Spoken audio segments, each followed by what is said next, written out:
Good afternoon and welcome to our Monday, May 12th, 2025 MPO meeting. I'm calling the meeting to order, and will you please join me with a prayer by Pastor Jim Harp? Good afternoon, sir. Good afternoon. It's really good to see you all awake in the afternoon instead of in the morning. I kept checking my calendar, my watch all morning just to make sure I wasn't here at the wrong time. I want to begin my time with just a few scripture verses this morning. And forgive me for editorializing here, but I know that I would suspect that there are times when making these kinds of decisions and the things that you folks do that we appreciate very much as the public, you could consider it a trial, hard decisions, needing wisdom. And I just want to show you some things today from the Word of God in the book of James that maybe will give you some encouragement. It says this: "Consider it pure joy, my brothers, whenever you face trials of many kinds, because you know that the testing of your faith develops perseverance. And perseverance must finish its work, so that you may be mature and complete, not lacking anything. If any of you lacks wisdom, he should ask God, who gives generously to all without finding fault, and it will be given to him. But when he asks, he must believe and not doubt, because he who doubts is like a wave of the sea, blown and tossed by the wind. That man should not think that he would receive anything from the Lord. He's double-minded and unstable in all he does." The point is that God gives wisdom when we ask in faith, and that's my prayer today. Father, thank you for this opportunity this afternoon to come before your throne and to pray, to give an invocation, invoking your presence and your wisdom and your direction and your guidance for these folks, Lord, that you have placed in leadership over our county, our community. Lord, we thank you. As a spokesman for this community, I thank you for them, God. I thank you for the calling upon their lives. Lord, you have a calling upon my life that's different, but Lord, you have calls for us to follow the direction that you lead. And Lord, I just pray today for that wisdom. I pray in faith, believing that you will give it and that, God, you will guide and direct. And as I always pray, I ask for protection and just your umbrella over the families of these folks, Lord. Bless them, encourage them, and provide for all their needs according to your riches and glory in Christ Jesus, in whose name I pray. Amen. Amen. Please join us for the Pledge of Allegiance. I pledge allegiance to the flag of the United States of America and to the republic for which it stands, one nation, under God, indivisible, with liberty and justice for all. Thank you. Could we have a roll call, please? Commissioner Eileen Vargas, Present. Commissioner Sarah Hurd, Here. Commissioner Stacey Hetherington, Here. Commissioner J. Blake Capps, Here. Commissioner Edward Campy, Here. Commissioner Christopher Collins is excused, Commissioner Kaya Mayfield, Here. Mayor Carmine DiPaolo, Here. and Commissioner Sean Reed is excused. We have a quorum. Are there any additions or subtractions to the agenda? If not, is there a motion to approve the agenda? So moved. There's a motion A second? and a second. All those in favor? Aye. Opposed? That motion passes unanimously. Are there any additions or deletions to the minutes of April 21, 2025? If not, is there a motion to approve the minutes? Motion. Second. There's a motion and a second. All those in favor? Aye. Aye. Opposed? That motion passes unanimously. Now we'll move to the public. The first request to speak form I have is from Tyrone Monty, followed by Warren Newell. Please come up to the podium. Good afternoon. Afternoon. Allow me to thank the MPO for an opportunity to express the collective concerns of Montego Cove Condo Association. I am Tyrone Monty, as we've heard. I live at 6050 Southeast Martinique Drive, and I am one of the directors on the board for the community. My comments concern the Cove Road expansion and to make publicly clear that since the inception of the proposal going back to November of 2021, we oppose the expansion project. And in light of the most recent presentation, I cannot call it a public hearing because there really was no dialogue. We were essentially told that this is the status and progression of the project. We are seriously impacted by Alternative 2C, which was presented at the April 23rd presentation. We will be reduced to sharing a bike lane within proximate traffic in a 4-lane expressway that will be essentially nothing more than a rapid transit corridor, a rapid transit corridor for traffic to and from I-95. We're concerned about noise pollution, drainage. We're concerned about the dust, noise, and the loss of our entrance. We have only one way in and one way out. The community has stood there for 43 years. If today we were a developer, that design plan would not be accepted if roles were reversed. Thank you. Thank you. Mr. Newell is next. If you would like to address us, please fill out a request to speak form, hand it to the bailiff, and we will be happy to hear from you.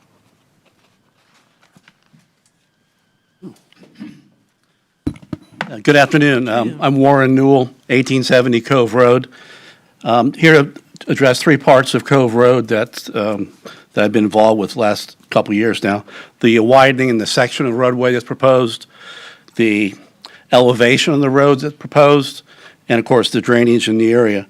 I do have a little experience in this. I worked for Palm Beach County Engineering years ago. Of course, I did have my own civil engineering survey firm for 30 years.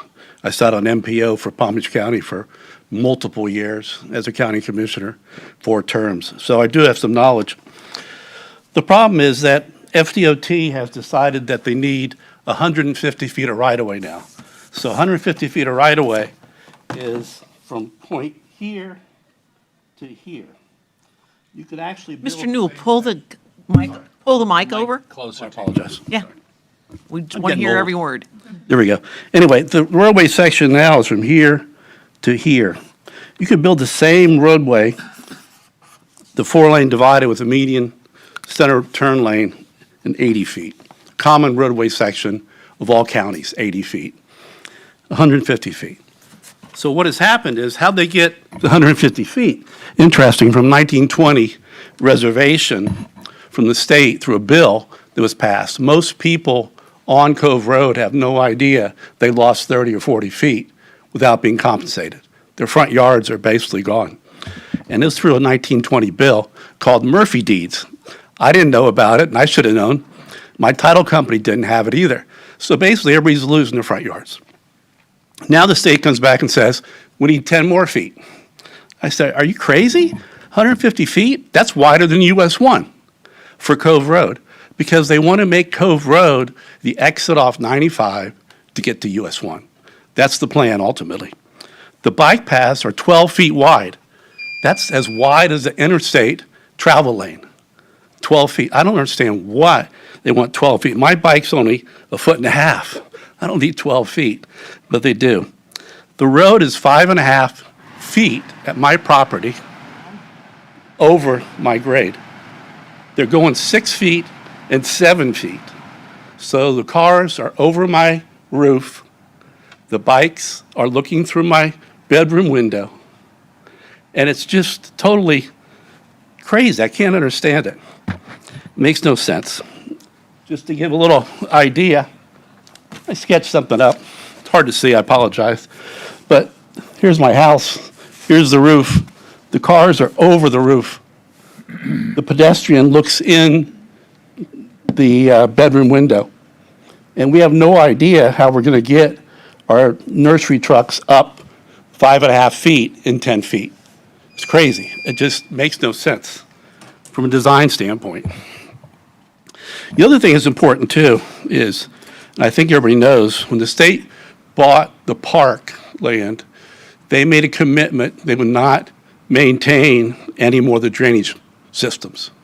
So the natural drainage systems are being blocked, controlled, and just not maintained anymore. So there's no flow north and south. It's being blocked. Mr. Newell, Here comes, your time huh? is up. Your I'm time sorry. is up. Anyway, Thank so you. that's the issue. There's no drainage. We're not looking at a basin, looking at myopic system. So I have a letter I'll turn into for the board, explains a little better too. Thank you. Thank you for your input, both of you. This is a very, very important, significant proposal, and then we are going to contemplate it slowly, wisely, and safely. There's a lot at stake here. Commissioner Heatherington. Oh, Beth, did you tell me when we were reviewing this that presentation for cove widening was going to come up at the next MPO meeting? Yes, I have been in conversation with District 4 staff about, some of these comments that we've heard. And the project manager did say that they are going to come to the June series of meetings, both the advisory committees and the MPO board. So can we let these folks know? And Yeah. because I think your comments are very valid, particularly the drainage and some of that, and that'd be nice for you to attend that meeting when they're doing the presentation. Absolutely. When is the meeting, the MPO meeting? It's June 16th at 9 o'clock in this room. June 16th, 9 o'clock in this room. And I certainly would appreciate all of you being here.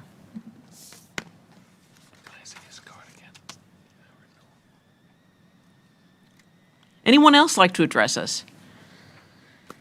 We will move on to 8A, Transportation Disadvantage Planning Grant. Yes, this is a housekeeping item. This comes before you every year.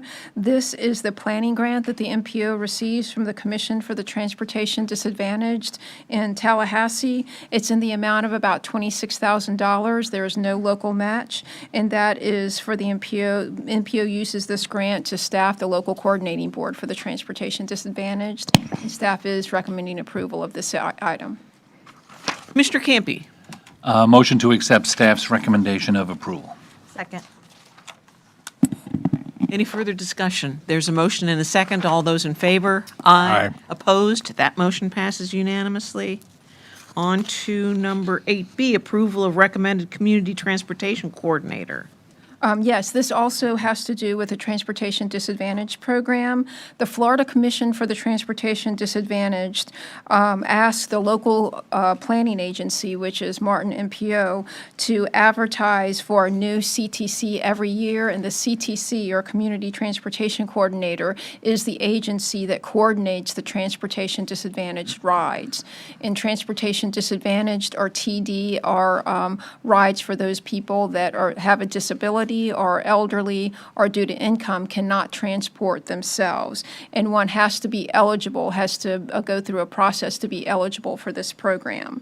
The MPO worked with the county purchasing department, and they did advertise for a new CTC, Senior Resource Association, or SRA. The current CTC is the recommended agency to move forward and be the CTC for the next 5 years. This item went to the local coordinating board for the transportation disadvantaged this morning, and they recommended SRA to the MPO board.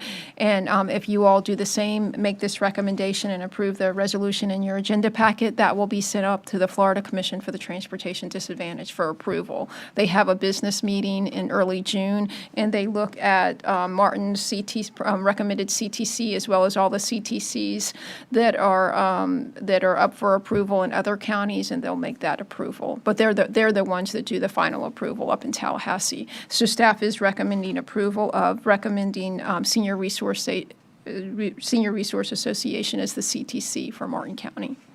Any questions for Ms. Beltran? Commissioner Campy. Yes, I'm very happy with that selection. I think they've done a remarkable job every time we've tasked them to do anything.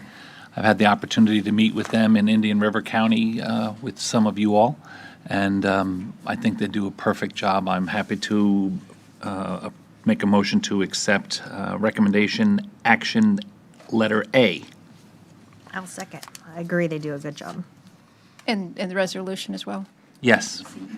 Any further comments? There's a motion and a second. All those in favor? Aye. Opposed? That motion passes unanimously. The next item is 8C, the 2050 Long Range Transportation Plan, Needs Plan. Yes, this is the 2050 LRTP Needs Plan. I'm going to turn it over to Ricardo Vasquez. He's the project manager for the 2050 LRTP. He will give you a little background, and we have Vikas Jain from TY Lin International to make the presentation. Good afternoon. So we started this process back in April of last year, and since then, you all have approved the public involvement plan. You have seen the goals and objectives and performance measures. We've also shared with you our public involvement activities regarding the survey and our open houses.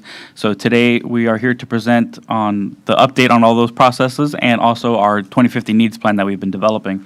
So with that, I will turn it over to Vikas Jain. Thank you, Ricardo. Thank you, Ricardo. Good afternoon, Madam Chair, members of the board. Glad to be here, really excited to share the needs plan for Martin Moves 2050 with you, Vikas Jain with TY Lin. Quick outline of the discussion topics. I'll provide a brief project status update, touch on some of the public involvement activities, spend most of the time on needs plan, and wrap up with next steps.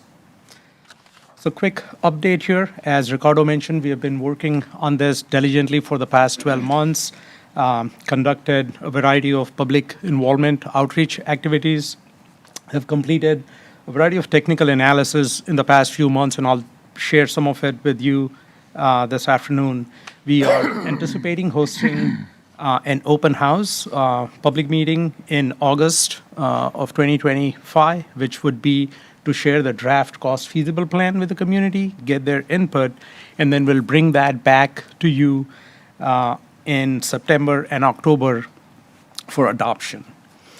Our public involvement activities, I shared some of this information back in December, the promotional video, logo, and the branding for the project, and I'll touch on survey, visioning sessions, and stakeholder interviews today.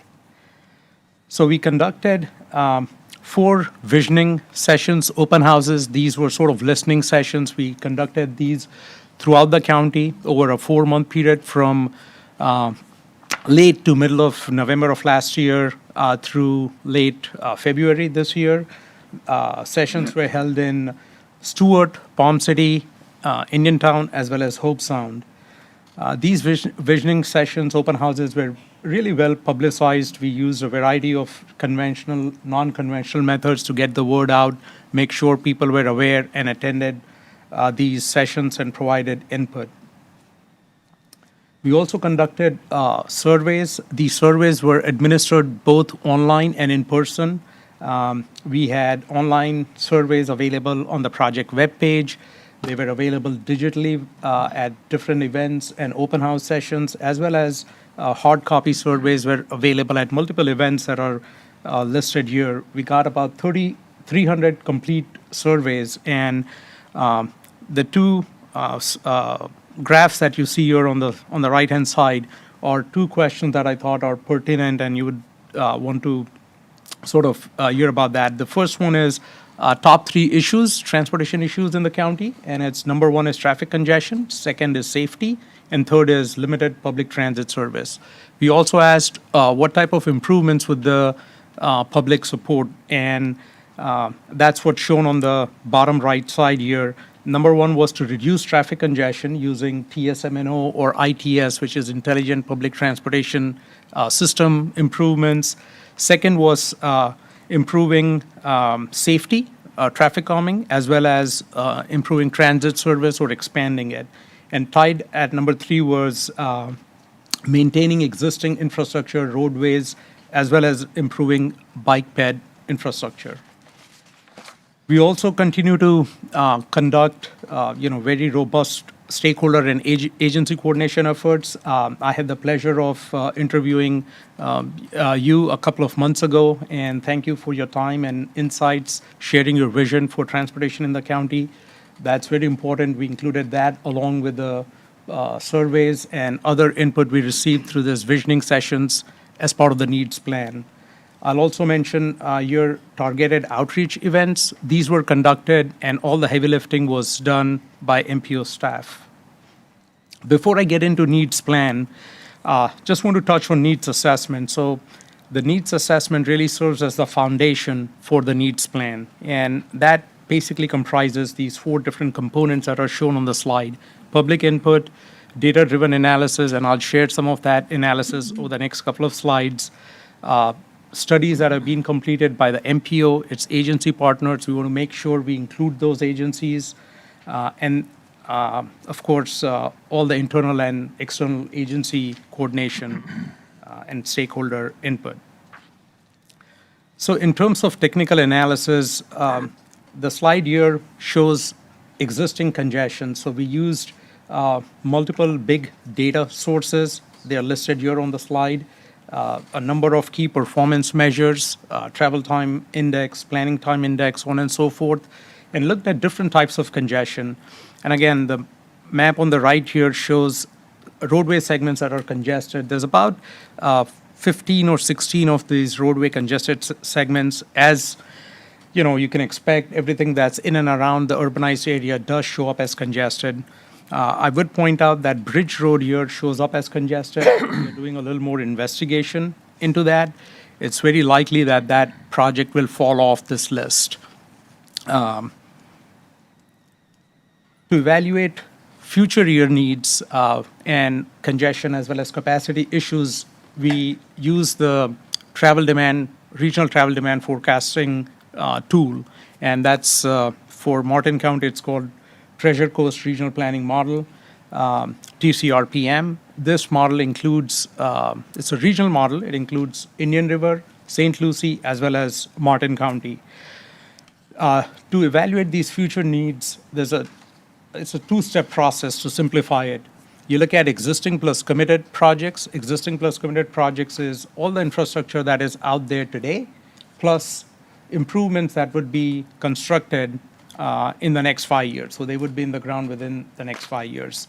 This slide shows about 7 roadway projects and 7 intersections that are included in the E+C network, as well as a couple of transit projects. So we take this E+C network, we run the model, TCRPM, which has future year population and employment data, which in this case, it's 2050 data. We forecast travel and traffic that would be generated in the year 2050 and load that traffic onto the E+C network.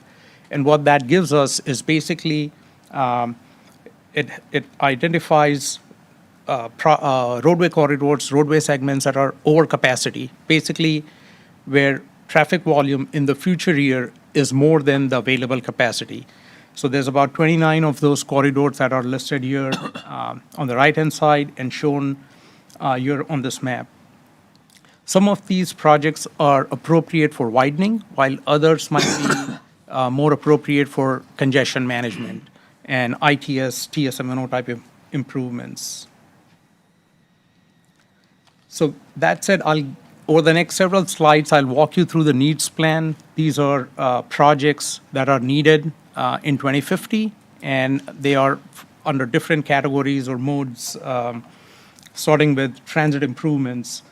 So for transit improvements, we want to make sure we maintain the existing service with appropriate modifications to make it productive, efficient. There's some route restructuring here, new microtransit service in 5 TNC zones, fixed route service, as well as some regional projects. On the capital improvement side, we have fleet replacement, which would be needed as the current fleet ages, 40 new bus stops, Brightline station, intermodal hub, as well as some studies and funds for marketing campaign. On the roadway needs, these are non-SIS projects, meaning non-strategic intermodal system projects, which you'll see in a couple of slides. So the projects that are already committed is Martin Highway realignment, widening of High Meadow Avenue, as well as a couple of PD&E studies. 18 capacity projects. These are projects where we are looking at 14 corridors that would widen from 2 lanes to 4, as well as a couple of projects going from 4 lanes to 6 lanes. I will mention there's a little segment of Bridge Road here on this map. During our joint committee meeting last week, there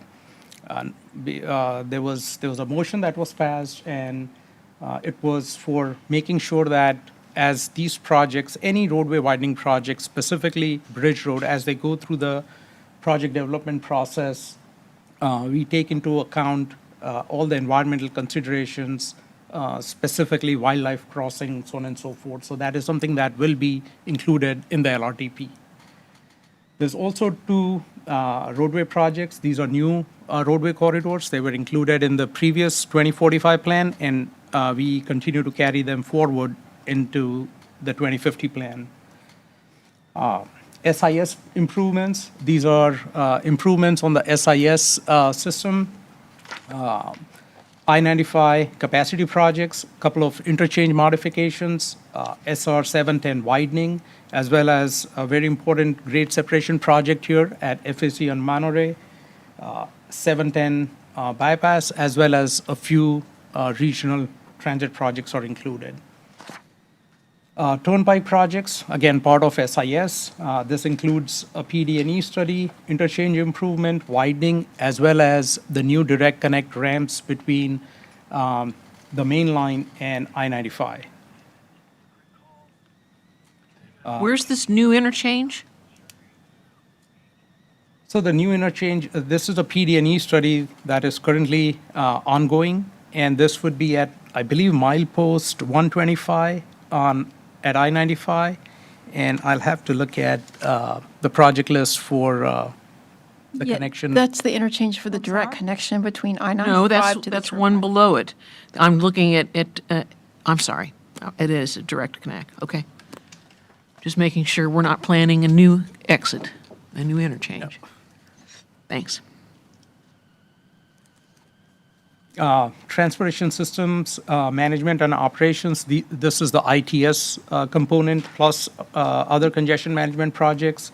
The 15 corridor roadway segments that are identified here are based on the congestion analysis that I shared with you earlier.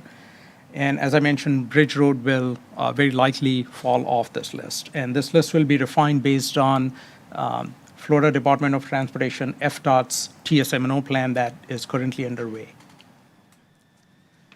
In the other improvements category, we have 3 park and ride facilities, 2 pedestrian overpasses, as well as double tracking of FEC rail bridge over St. Lucie River. Freight improvements are consistent with the SIS projects and the other projects that I just mentioned on the previous slide. And there are several other improvements that are included here, truck parking improvements, shoulder widenings, so on and so forth. These projects are consistent with the MPO's freight and goods movement plan, as well as the input that we received from FTAC, the Freight Technical Advisory Committee, and other stakeholders. Safety improvements are improvements for all users, and there's a variety of them along the 6 corridors that are shown here on the slide, as well as railroad crossing improvements. Complete streets, about 14 miles of complete streets improvements across 16 projects. These are projects from the MPO's Access to Transit study. We also have an exhaustive list of non-motorized improvements. Here's a summary, different types of improvements. Your agenda packet includes a listing of these various improvements, bicycle, pedestrian, shared use paths, so on and so forth. Just quick note, we will be reconciling some of the numbers that you see here on this slide with that list and the map that you have in your agenda packet. So these will change somewhat. Resiliency projects, there's about 7 resiliency projects, 2 sea level rise adaptation projects, roadway stabilization, as well as drainage improvements. We did include water taxi service based on input we received from many stakeholders and the surveys that we did. There's point-to-point service as well as some seasonal service and feasibility study to revisit some of these routes. I believe this is my last slide on the needs plan. Aviation projects, we wanted to be inclusive. We carried all the aviation improvements, short, mid, long-term, that are included in the airport master plan that was completed a couple of years ago. As I close my presentation, our next steps will be to incorporate input that we have received from the MPO committees. What we hear from you, the board will update the needs plan, will develop project cost. We will also develop revenue forecast for the next 25 years, and then assemble all this information to develop a cost feasible plan, which is what will come back, present to you in September for your comments, and then in late October for adoption. With that, thank you. I'll open up for questions, comments. Commissioner Capps? Yes, I had a question about water taxi service. Sunspread Park to St. Lucie Inlet, or St. Lucie Preserve State Park. That would be like some type of boat ride kind of thing, Yes. possibly? Like, and has it ever been investigated to do that at the end of Cove Road? Just straight across the river, a little short boat ride instead of a longer boat ride from Sunspread Park? So both these projects are from the Regional Waterways Plan that was done about a few years ago. And I'm not positive if the route that you're talking about was investigated or not, but those are the kinds of things that, again, when the feasibility study is done, before any of these things are further formalized, they would be looked at. Okay.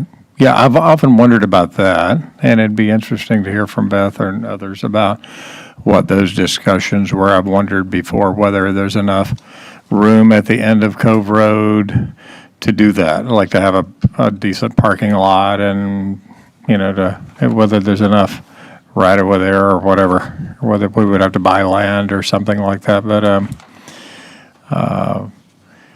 I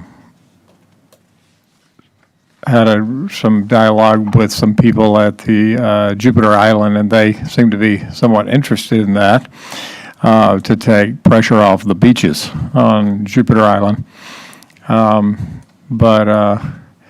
So it caught my eye there, and I wondered, I guess I was assuming that it would have to be from the end of Cove Road over to the state park, but I suppose we could do it from Sunspread Park as well. It'd be a little bit longer boat ride, but I don't know.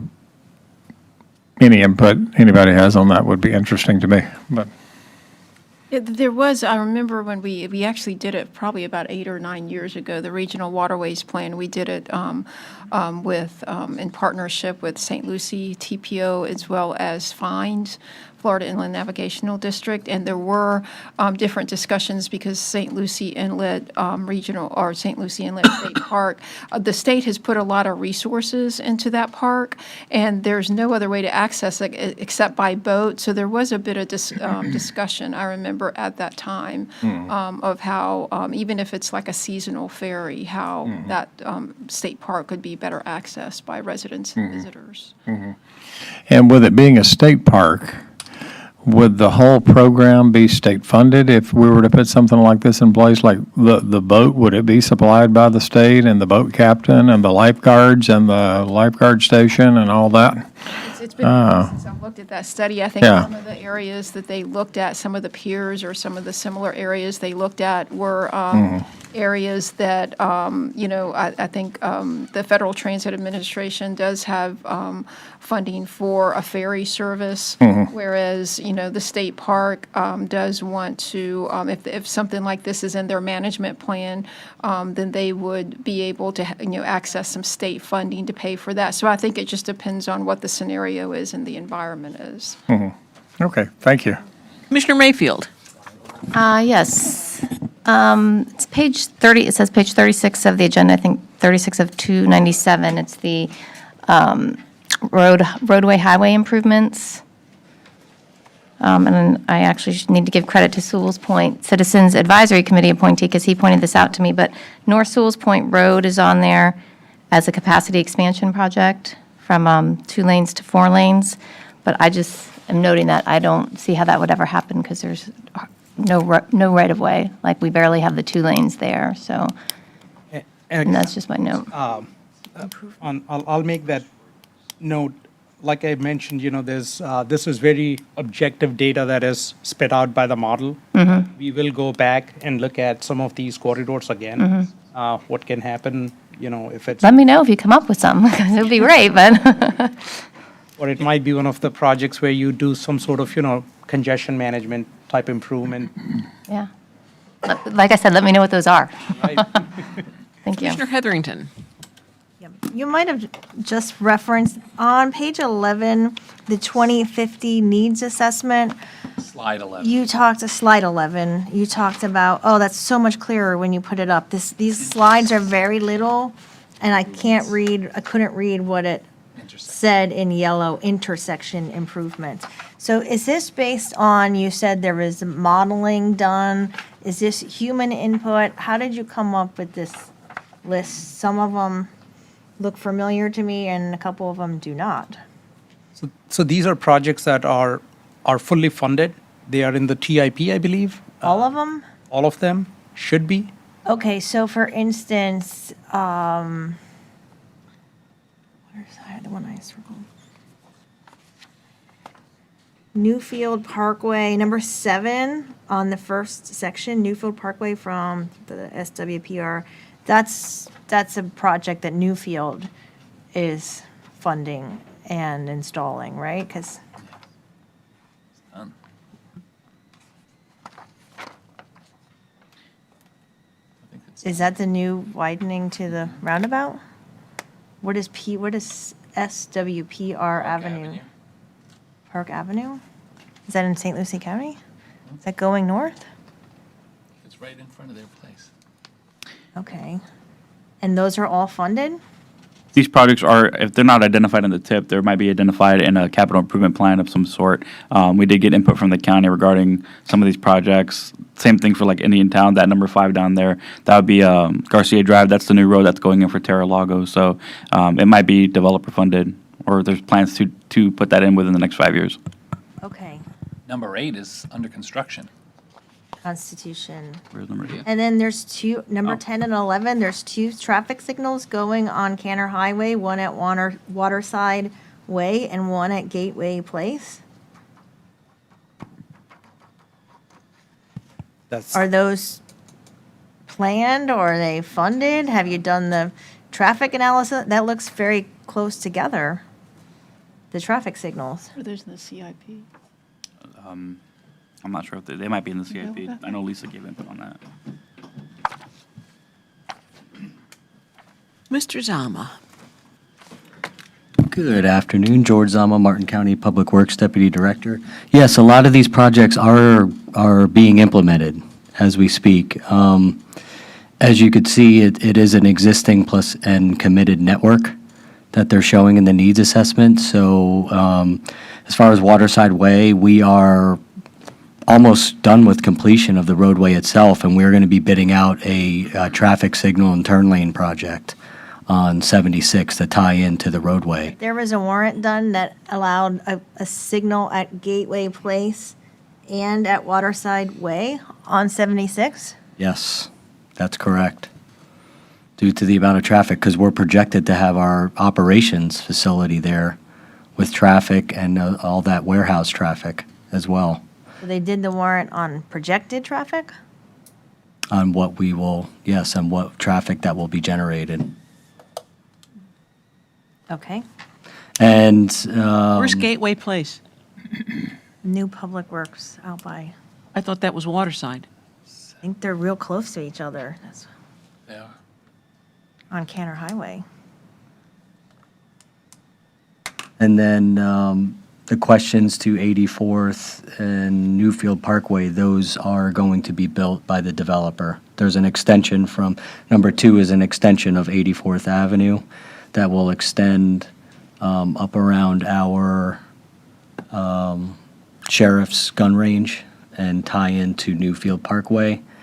And the widening is going on as we speak out there for what is now Newfield Parkway. Mr. Capps? Speaking of intersection improvements, how about Dixie and Cross Rip in Hobe Sound? And I don't see that on the list. Is that because that's happening real soon? Yeah, those are in the capital improvement plan, the county's capital improvement plan, so there's no need to have it on this map. I got So you. those are planned improvements within the 5-year work plan. Okay. Mr. Jane, I'm on slide 14, and it's committed projects 26 to 30 are Willoughby Boulevard and Cove Road PD&E. So you expect the PD&E on Cove to not be completed until 2030? It should be completed probably this year. If not this year, it'll be next year. It's just that it's all these projects in the next 5 years, but it doesn't mean that it gets, stretched out to 2030. Okay, and Willoughby Boulevard, that's in between Monterey and, no. Yeah, in between Monterey and US 1? What's right-of-way purchase look like on that segment? So we have not yet done any cost for any of these projects. That is something that we'll be looking at over the next couple of months. Yet the state is currently doing the highest level of environmental study on that, an environmental impact statement, and part of that EIS will include, we'll be looking at right-of-way acquisition. Some they are from, are you talking about the Willoughby extension? Yes. Some has been purchased already. I thought they lawyered up. No, I'm not talking about the mobile homes. I'm saying past that, off of Central Parkway. That's been purchased. And also, 2 new road projects, same slide, Village Parkway Extension, 4 new lanes. Where's Village Parkway Extension? Village Parkway is located in St. Lucie County, and back in the 2040 plan, it was proposed that Village Parkway in St. Lucie County extends south into Martin County and connect to Martin Highway in some way, shape, or form. So we have that included in our regional long-range transportation plan as well. So we're planning to spend money on their overdevelopment? We have plans to do an extension in our county to connect to them, That would be developed. We don't even have a, In the currently adopted LRTP, that's developer funded. Right. And it was the 2035 plan that there was 2035, excuse me. discussion for a connection, that they would bring a connection to that, have a connection in that area, a north-south. so let me be clear. It doesn't exist in Martin County at this time. No, And it's developed, so there's no way for that extension to go down Village Parkway because there was a neighborhood developed and it dead ends right there at Becker. So Yeah. there's no way to extend from Becker into Village Parkway. Correct. In our regional long-range transportation plan, there is a footnote saying that what used to be called the Village Parkway Extension needs to be in this, the county or the St. Lucie TPO, the city of Port St. Lucie, and Martin County need to discuss a potential alignment, maybe somewhere else other than Village Parkway, but still somewhere in that area. But yes, we are aware that Village Parkway now dead ends at that neighborhood.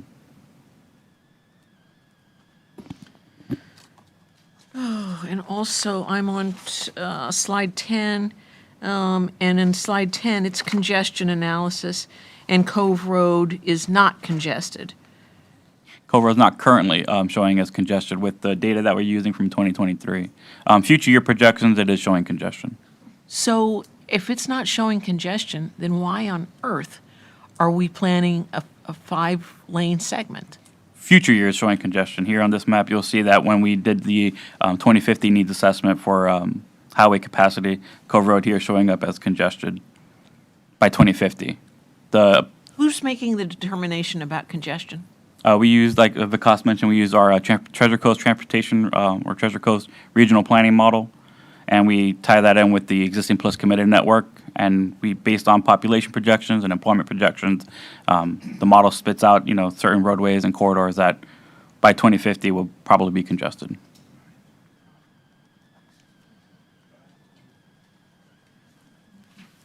Any further questions?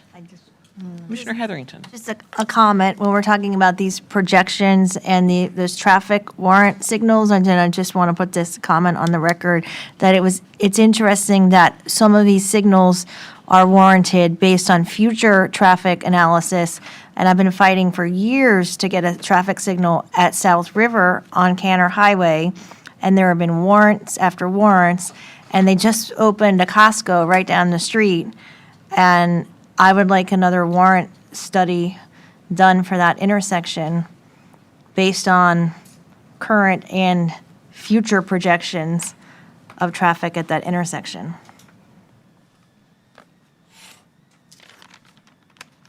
We will pass that along to FDOT. Thank you. And how do you balance, for example, St. Lucy's TPO needs analysis with ours? But we share the Treasure Coast Regional Planning Model takes into account St. Lucy's information and data. And that's why we're doing this Village Parkway extension? Can't speak as to, like Beth mentioned, it came up in the 2035. They are showing increase as this map is showing along Alapata Road and Martin Highway, and that's more than likely due to St. Lucy's population growth. I attended a joint meeting last week, and we're talking about our needs assessments for 2050. And St. Lucie County is expected to double their population and is going to be in the southwestern portion of their county, which is in the north central part of Martin County. So we are going to be impacted significantly by St. Lucie County and Port St. Lucie's overdevelopment. Which is a good segue to our next agenda item. All right, any further questions for Mr. Jane? Thank you, sir. Thank you. This is a discussion, so we don't need to This make is a an motion. approval item. Staff is recommending approval of the needs plan. 8D is the next one. Oh, okay, so we will now take up 8D, which is correspondence from St. Make Lucie. a motion to accept the Oh, I'm sorry. 8C. Yeah. Second. There's a motion and a second. All those in favor? Aye. Opposed? That motion passes unanimously. Now we will take up the correspondence from the St. Lucie TPO.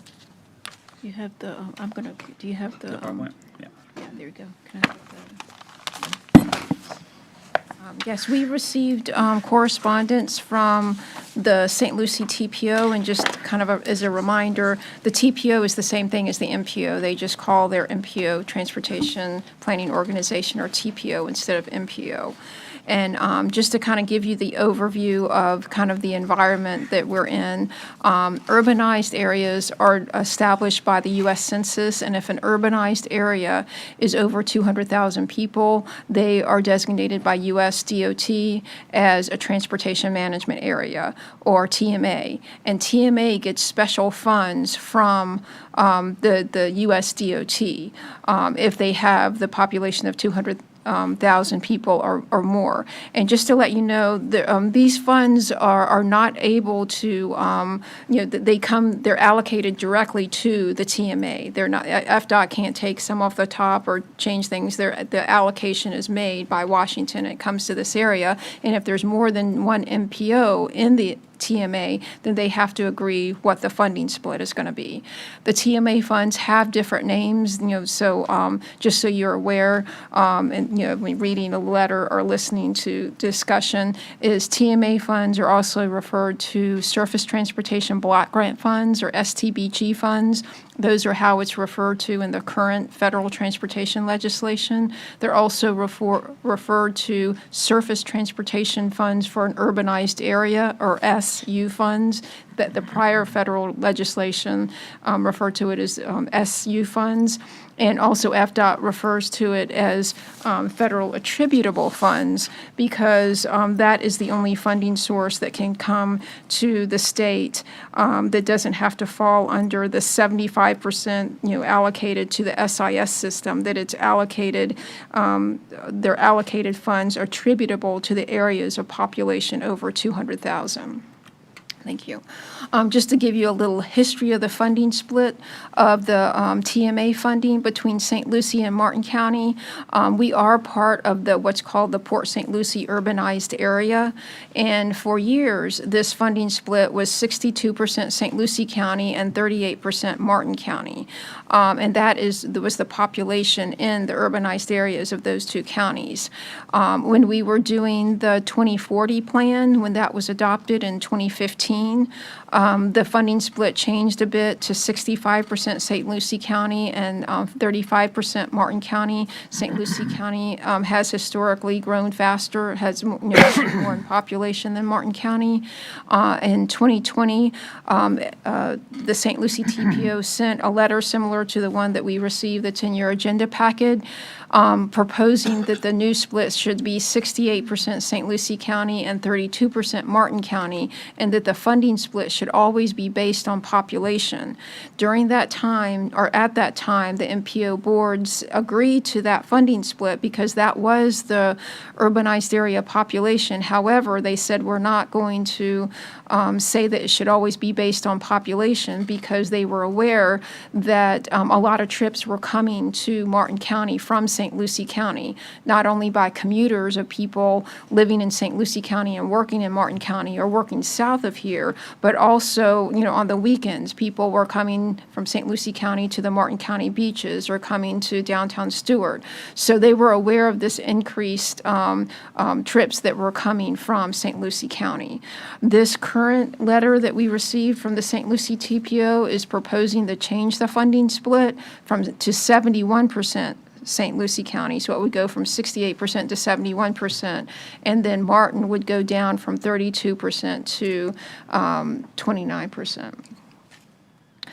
So I would just want to kind of give you kind of the current environment and kind of what's happened in the last couple of years relative to studies we've done and analysis looking at the trips, as well as kind of the differences or kind of where we are with the current TPO and MPO structure. And so I'll talk about a study that St. Lucie did a couple of years ago to revise the land use data in the current model that we used for the 2045 plan.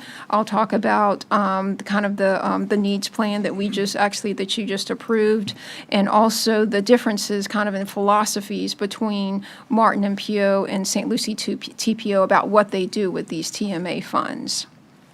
This map is actually from a St. Lucie study. This is the study that I mentioned that St. Lucie did a couple of years ago, and it was to revise the land use data and use Bieber High projections for the development in St. Lucie County, especially in southwest St. Lucie County. And this is just north of kind of the central northern part of Martin County.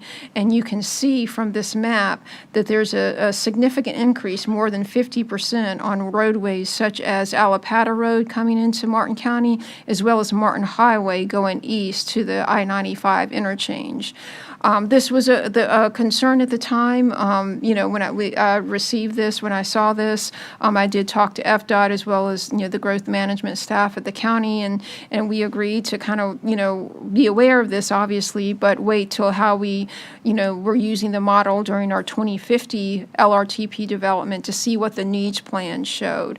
and that's what you all just looked at. This is obviously a familiar map. You just looked at the previous presentation, but you can see that the model and the long-range transportation plan is based on a scientific model as well as public involvement. In the scientific model, we put in data for land use, employment, populations, and it spits out like where the troubled areas are going to be, or where those roadways are going to have capacity issues moving forward in the next 20 to 25 years based on that data.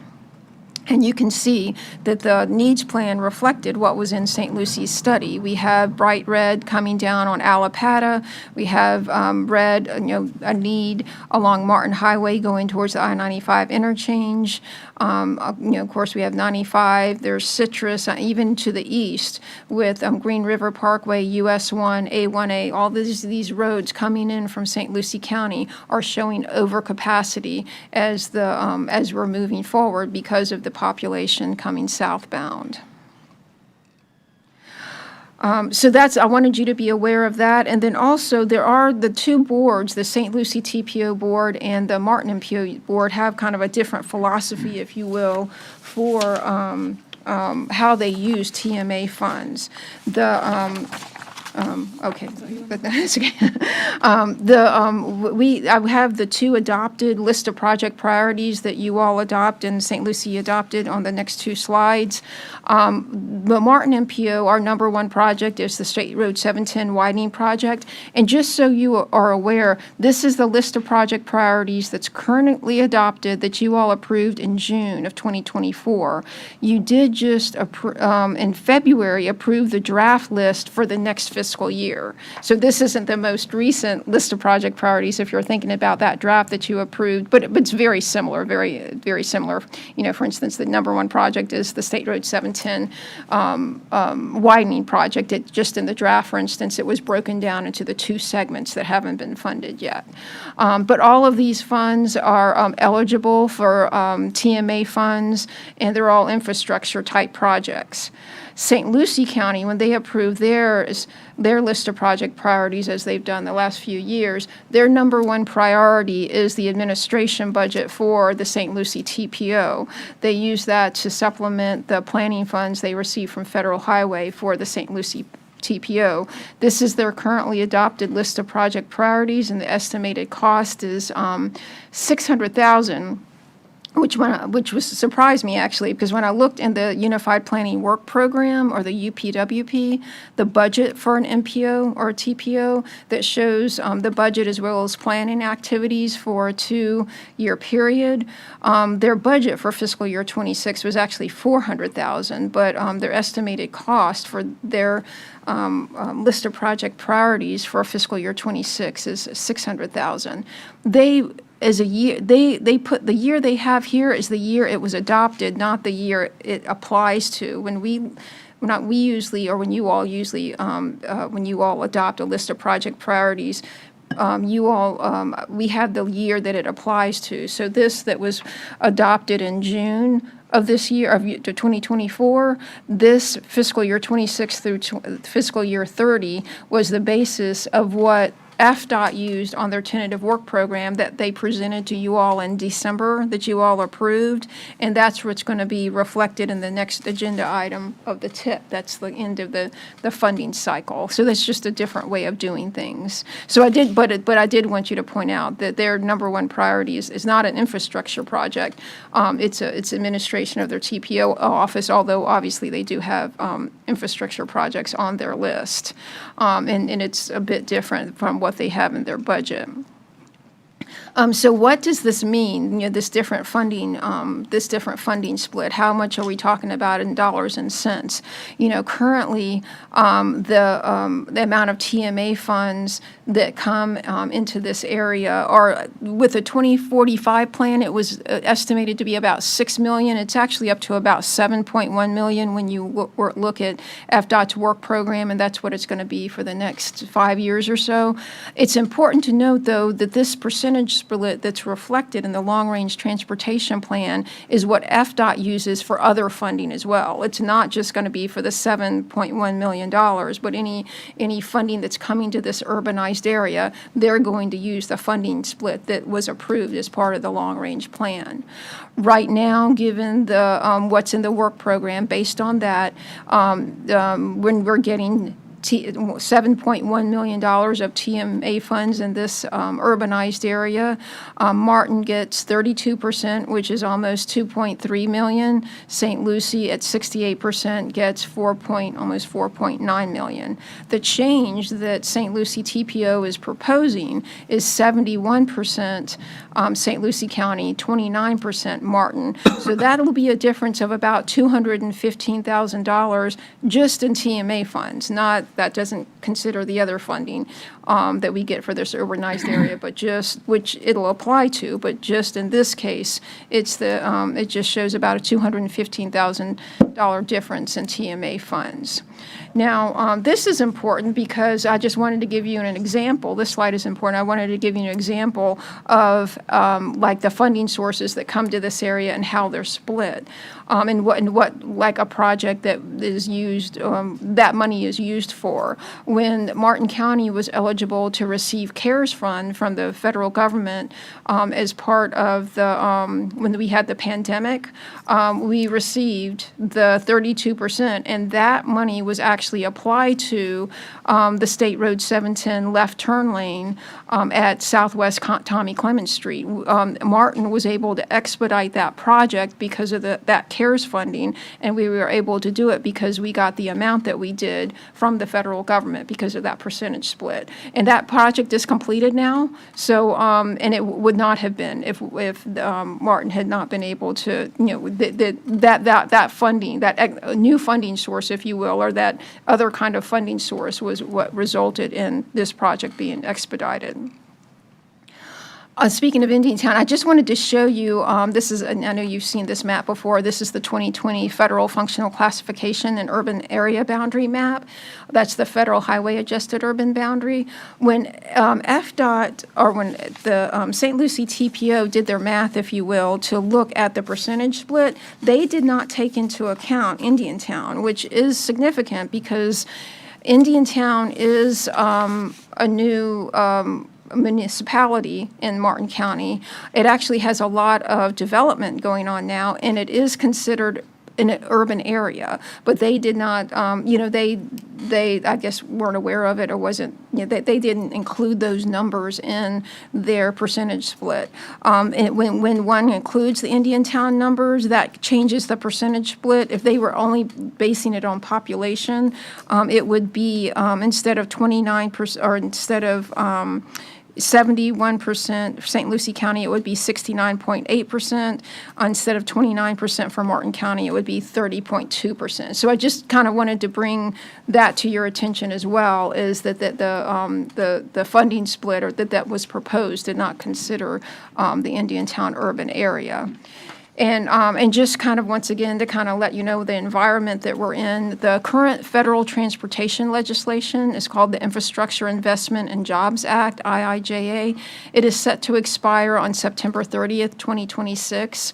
When that happens, when Washington has a new federal transportation legislation, a lot can change. The funding and revenue stream can change, the MPO structure can change. So I just wanted you all to be aware that, we are kind of in the little over a year, there's going to be, discussion of how revenue and the transportation funding process, it may be the same, may be different, we just don't know. So I'll be happy to answer any questions. I would like direction from the MPO board on, how staff can respond to this letter from the St. Lucie TPO. It's going to be tough, but okay. Commissioner Campy. Ms. Beltran, thank you. I thought that was a very polite way of you presenting to us that your response would be absolutely not. I was going to use a different phrase, but I toned it down. From the moment that you and I had this conversation a while back, it's almost galling, all of the development, and I don't begrudge what they're doing up there. It's a separate county. They can do what they want, but we obviously suffer the ramifications, and I use the word suffer on purpose. We suffer the ramifications of their growth patterns that they have there. What we don't get is the dollars. You've heard me as a commissioner or as a member of the MPO talk about if we don't plan things differently in the county, the folks to the north of us will eat our lunch. And what's happening is this is another example of, they build these large neighborhoods, shockingly bigger than what we would ever do here, by a multiplier. And then they have all of this industrial development, so they're getting all of the tax base and all of the other revenue streams and sources, employment, sales tax, gas tax. They're getting all of the bonuses and the benefit of all of that development. We don't. But what we do get is the folks that live south of us that need to get to their new jobs in St. Lucie, and they drive all through Martin County, not just on 95 and the Turnpike. What we do get is now with a new, our big retail, new person to come to town is thousands of cars that will come from St. Lucie County, and a lot of them come right through Palm City. They come down 95, and then they come east on Martin Highway. They come down Newfield Parkway. They come down Murphy, and they drive all through Palm City on roads that were never designed for that level of traffic or just use. Our growth on our side is much more appropriate to the road structure and system that we have. I think when you mention this to me, what they need to do is there should be a percentage change in who gets what. We should get more than we have been getting. Not more than them, but it certainly shouldn't be going down. It should be going up a couple of points. Can you go back to the history there you showed, like 2014, 15, and 20? We should be going back to the 2014 number, not to a lower number now. It almost doesn't make sense that they are dramatically affecting our roadways and asking for more money when they're going to get, as I mentioned originally, so many other funding opportunities from what they've done up there. And I have friends that are on these boards. We all do. We're friendly with some of them, and I get that they're asking on behalf of their residents. I would assume, and I see you got a lot of lights on there, Madam Chair, I would assume we have to give them a resounding no. Thank you. Commissioner Heatherington. Yes, well, I agreed with everything you just said, and I resounding no. I say that we have to authorize the chair to send a letter, basically, and we'll hear from our other members, but I think that we should talk about not even having a level funding, that we're going to be expecting more funding in the future. So I had an opportunity, this is a couple years ago, and I know I'm the alternate on the TC, to sit at one of these meetings where it's St. Lucie County, Martin County, and Indian River County, and I'll never forget it, and I kept the slide that they presented at that meeting. And it was a similar conversation where they wanted Martin County to have a project priority that wasn't in their priorities, and they passed out these population projections. In 2045, they say Martin County would have 181,000 residents, and even on their own slide, they had 525,000 St. Lucie County, but then they crossed it out, even on their slide, and put 581,000 people projected, and I think that was a low estimate at the time. And I almost fell out of my chair. That's got to be from 1985, then the jump to 2015, a 232% increase Do you want to show or that? something. You want to Yes. show that on the can? That- Thank you. And So- this, I think the slide you're referring to was a slide that was presented when the 2045 Regional Long-Range Transportation Plan was being developed. It made an indelible mark on my, and I have not ever let go of that slide. since then, and I keep it in my office on my desk, and I talk to people when they're sitting and sometimes in traffic in US 1 and different regions in Martin County and wanting to know what our population increase is year over year. And I point this out because we experience tremendous impacts from the south or the north to with the counties growing larger. I think this MPO and its leadership has done a good job of prioritizing, planning, and being fiscally conservative.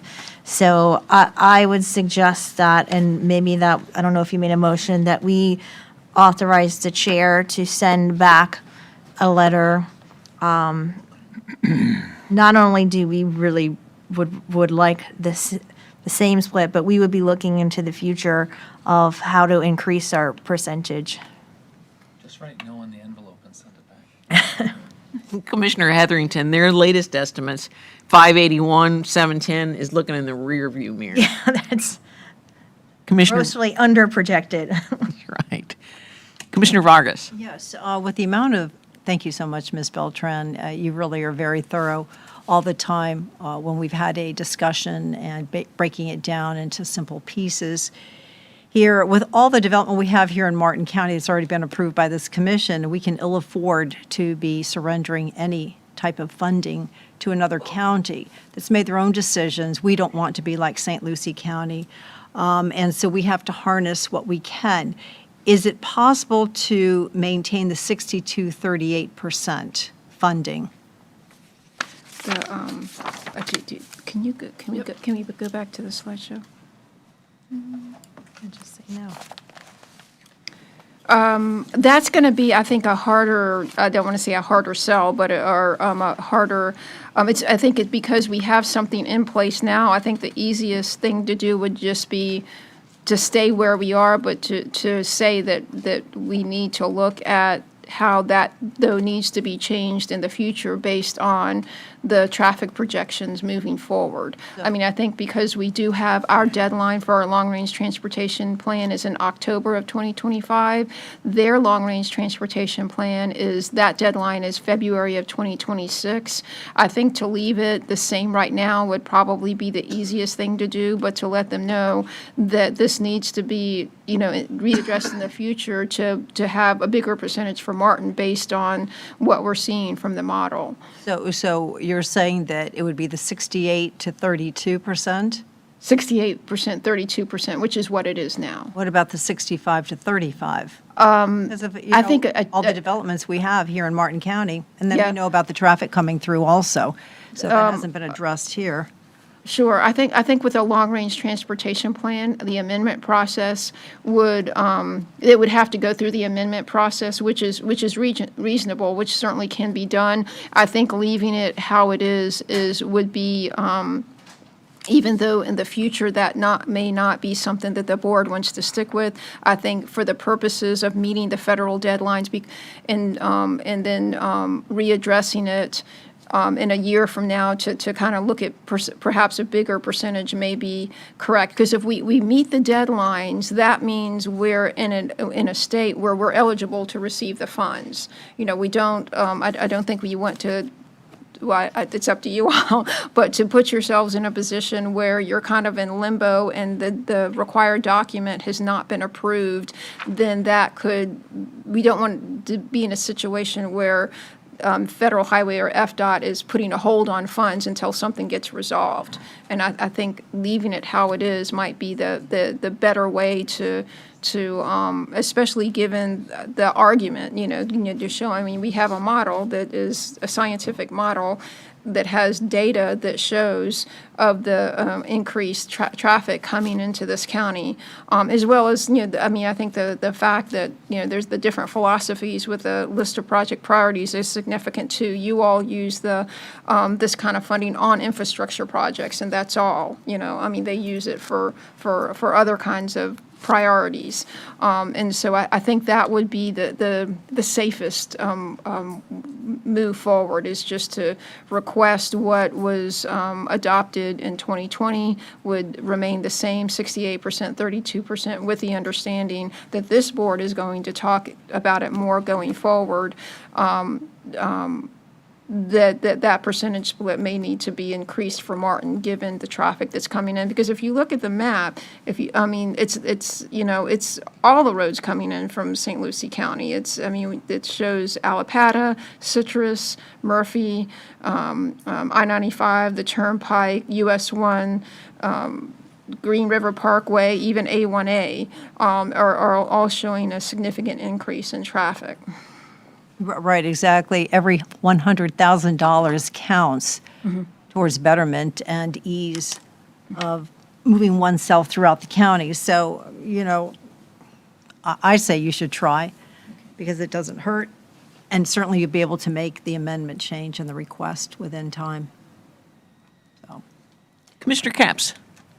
So this is a request by the St. Lucie TPO for a new split.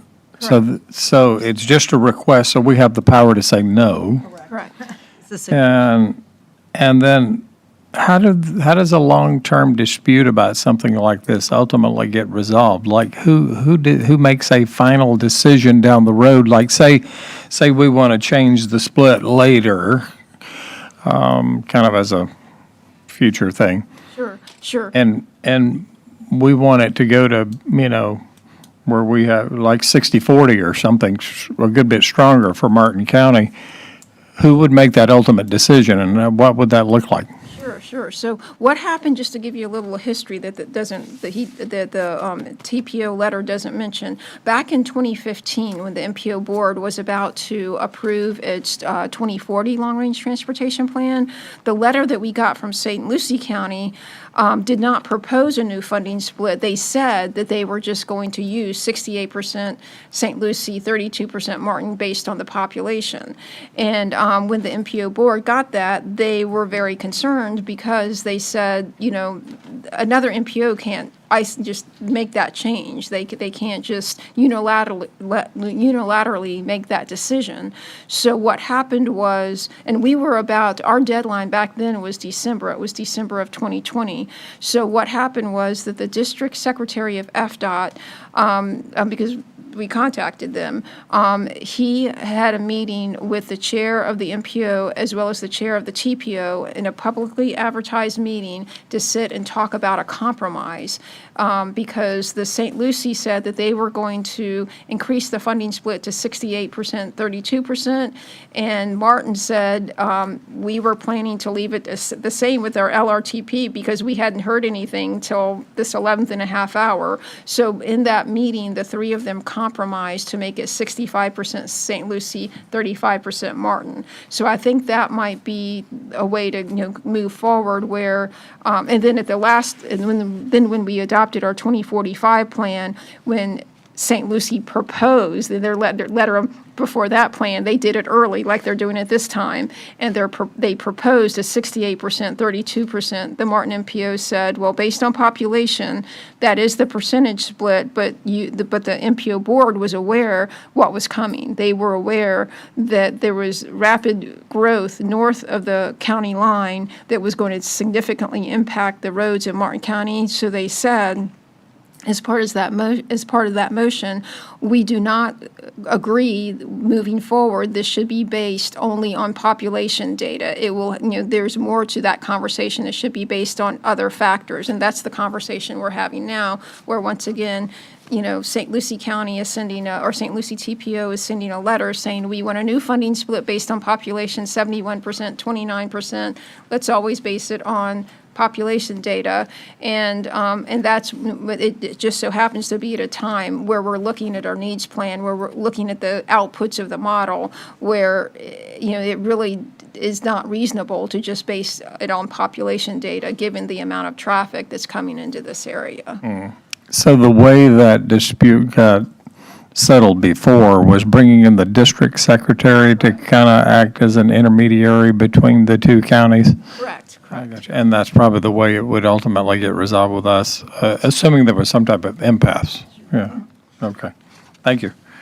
So to bring it home, there's a motion by Commissioner Heatherington, seconded by Commissioner Campy, to leave it alone, to maintain the split as it was established in 2020, with the understanding that, based in part upon St. Lucie TPO 2023 needs assessment, that there are going to be huge impacts in northern Martin County in the future, and that we expect to reassess the percentage splits in the future, because we think that our split should be more generous. Right? Correct. Commissioner Vargas? But how does that change then? They'll still be hanging their flag on population. They which did they last, will have they ex- did last time. And they will, absolutely. So how do we counter that at that time? Like I said, your deadline for the 2050 long-range transportation plan is in October. So I suggest that, if that's the way you all want to go, that we move ahead with the current funding split, or with the current percentage split. And then, after that time, if they want to have a meeting with the district secretary, kind of like that, what they did before, I mean, it's up to Madam Chair if that would be something that the board or she would be willing to do, to have a meeting with yourself and the district secretary and the chair of the St. Lucie TPO, and kind of work out if they don't, if they don't agree with that, then what would be agreeable. Last time it was they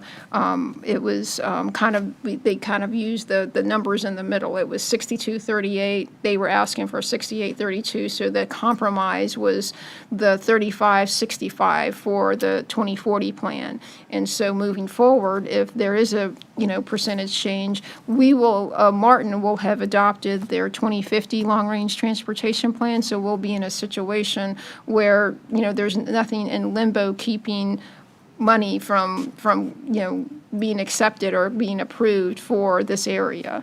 Okay, Mayor DiPaolo? Yeah, I'm all good with the way it is right now, but if they don't accept that, then all bets are off. We can ask for more. If we have to go into negotiation, we're not going to negotiate for the 32%, right? After,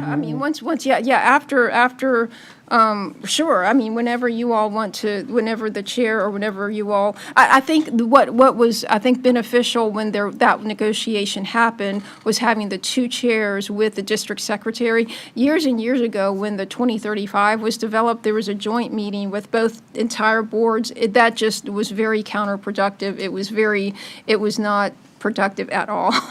And it was, I think that's a good way to negotiate, because you have, it's the leadership having a conversation, and it can be changed however you all see fit.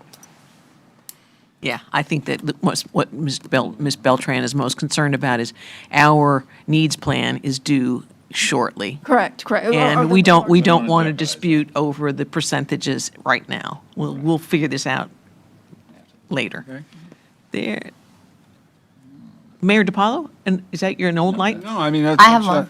Oh, I'm sorry. That's Just a quick question. So you're saying it's highly likely, that's what I'm getting from you, that if we go back and say keep it at 6832, they will agree in time or keep it the way it is so that we can get the money that's needed, correct? Well, they could either agree or disagree. Right, but you're encouraging the 6832 because you think that's likely, correct? I think, yes, because that's what it is now. I mean, if we had never gotten that letter, that's the adopted percentage split now. That's what FDOT has been using for the last 5 years, 5 to 6 years. That's how, that was the percentage split of the CARES funding that we got, or in any money coming into this urbanized area for the last 5 to 6 years has used that funding. Right, so you don't think that the TPO is going to try to, they would probably acquiesce? Oh, yeah, they may object to it, but I think because we are on a deadline for a document for the LRTP, I think I would suggest that we move ahead using that deadline. I mean, before, what happened was 10 years ago when they surprised us with the change,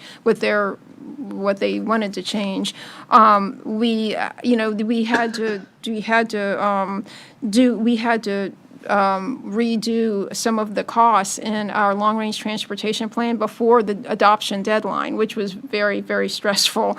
But it happened. But to avoid that kind of situation, to leave it how it is. And then if we have to do an amendment in the future, whether it's a bigger percentage split to Martin or whatever, then that we can do that. I So mean, this is really just, I'm just trying to make sure, and this is really just kind of a deadline for our adoption, not a deadline to have an agreement. correct. Okay. Yes, absolutely. Sounds basic, but it was, feels like it Yes. was all over. Okay. Yes, absolutely.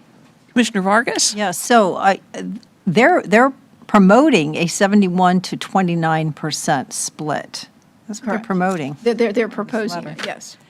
That's what they're promoting. That's even- what they want. And, as I said before, because of the amount of growth we have just in this county, not to mention the transit from St. Lucie County, I don't agree with saying, gee, 68 and 32 is enough for us at this point. I mean, if you start moving backwards, in other words, we don't have the funding that we need, it's very hard to go back again and say, well, no, we really should be at 65 or 68%, whatever it may be, or 35% and 65% here.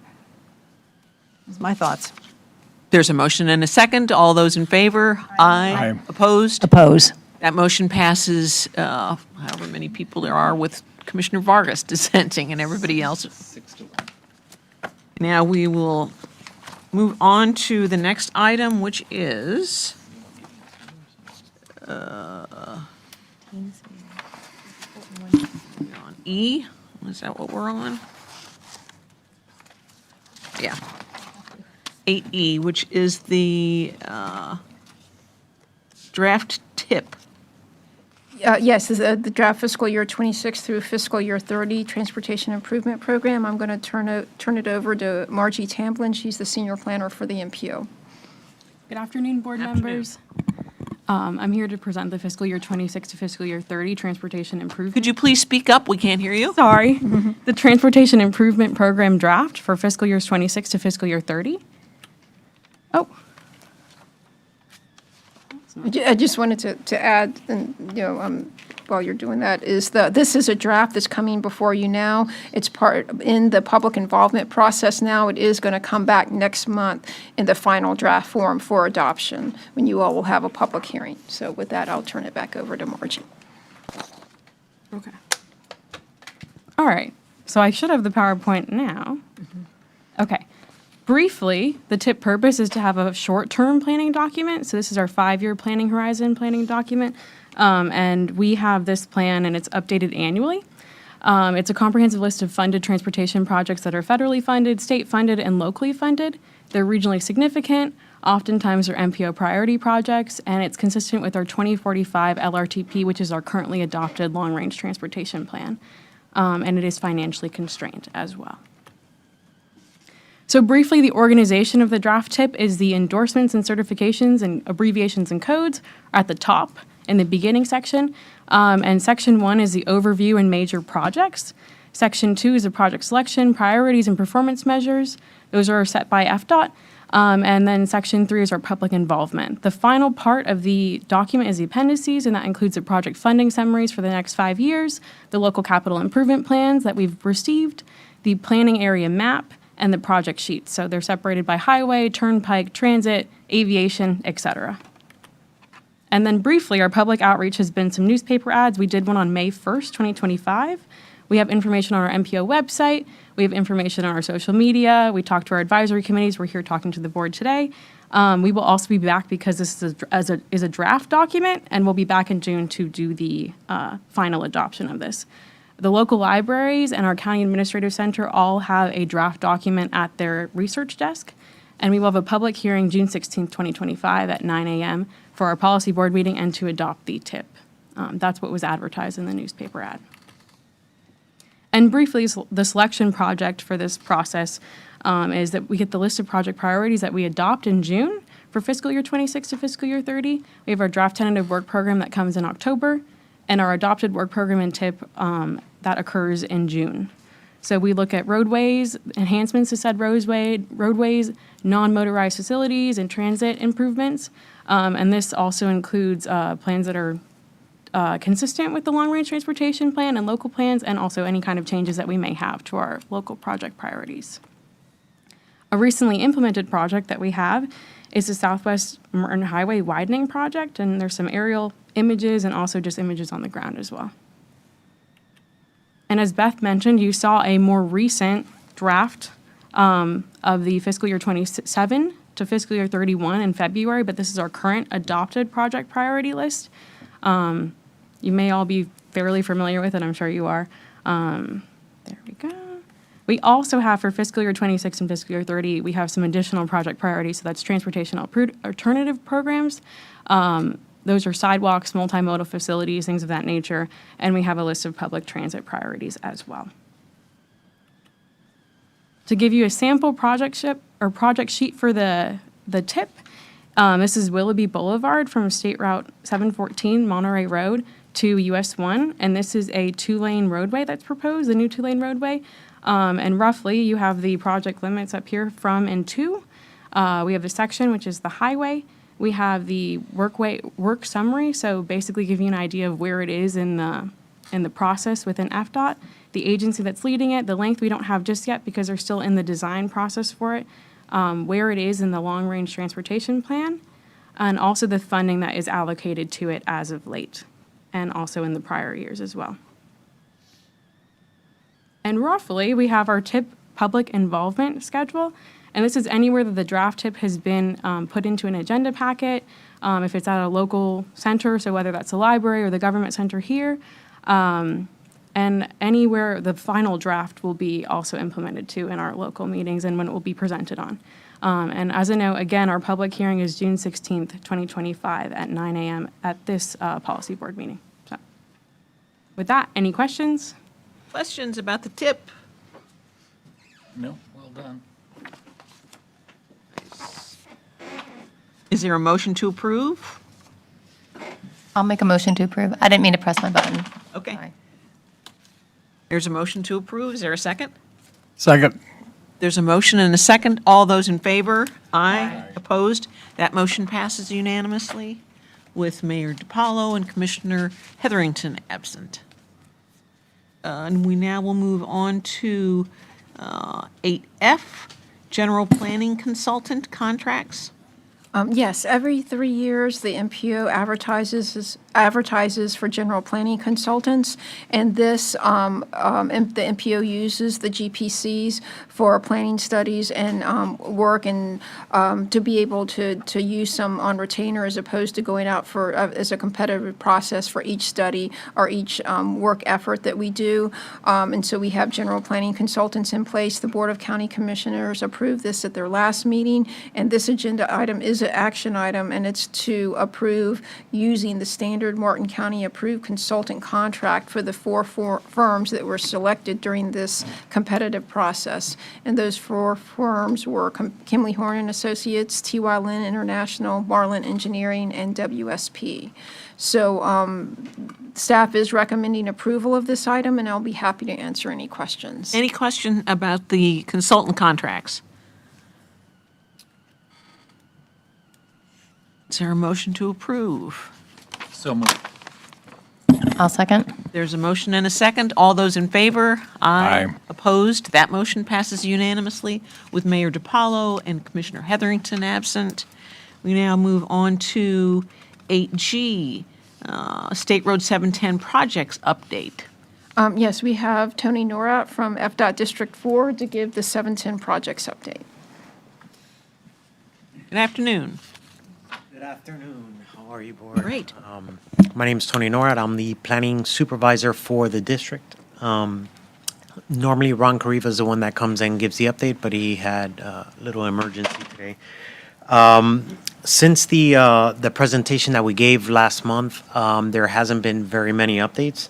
What I can say is, here, let me get my notes here that he gave me.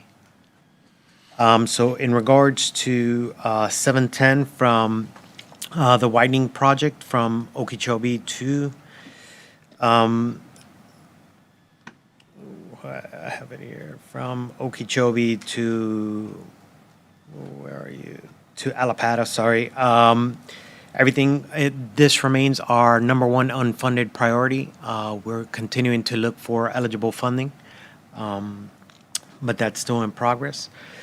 Regarding the signal warrant analysis on State Road 710 at Alapata, everything is still ongoing and is expected to be finalized by the end of June. Okay. Any questions? Commissioner Heatherington? I would just add, I got a report this morning, there is a Martin County school bus stopped on State Road 710, and there was a box truck that apparently stepped on his brake, almost missed the bus, but ended up hitting the bus. The bus had all of its arms and lights, and a semi-truck almost then rear-ended that. Fortunately, there were no serious injuries of any of the students. There was a student entering onto the bus on 710. So I think that we should document that and let DOT know that this is an ongoing hazard. That could have been a very different story this morning with many injured passengers and/or a fatality, and it's just completely unacceptable. Thank you. Thank you. We'll Just make sure- document that, yeah, please. Any further questions or comments? Thank you. Oh, there is one. Mr. Capps? The proposed light at Alapata and 710, I see two different sentences there that suggest two different things about it. Currently, Segment D includes a warrant study for a traffic signal at the intersection of 710 and 609.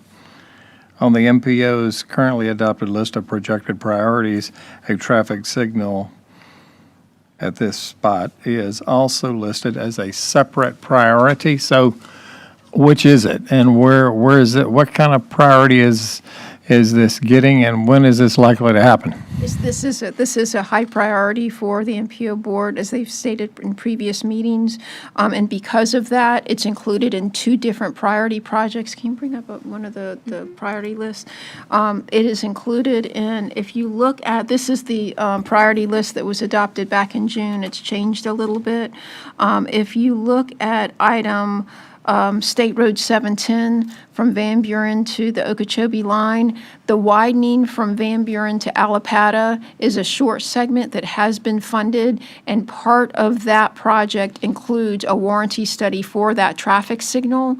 But because this is a high priority for the MPO board, they actually made a separate priority just for that traffic signal in item 7. If you look at priority number 7, so depending on what the warranty study says, if it says, for instance, if it's not warranted, this signal is still a priority for the MPO board, even though as part of that widening process, FDOT might find that it's not warranted. So that's why it's my apologies for if there's confusion on that, but it is because it's such a high priority for this board that we made it part of two different priorities on this list that you all approved. When do we expect the warrant to be done and the result from the warrant to be Set at revealed? the end of June. End of June, okay.